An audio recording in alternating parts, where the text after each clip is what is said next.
ببینید چقدر جالبه. به خاطر اون طوفانی که قبلا اتفاق افتاده رو کره زمین، ارتفاع این تپه خیلی بزرگه و نگاه کنید حتی اکسید آهن، عقیق کوارتز، همه چی قاطیه.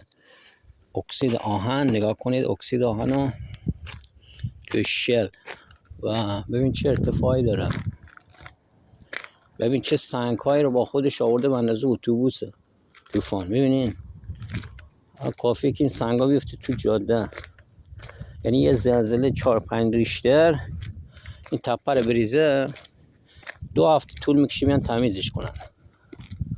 می‌بینین چقدر گنده است. حالا گذاشتن این ویدیوها رو اینترنت من نمیدونم چرا شما رو ناراحت میکنه. ناراحتی نداره.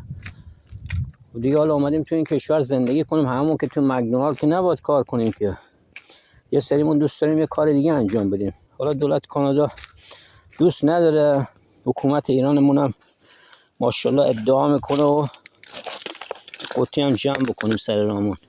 اکسید آهن ببین این شهاب سنگه.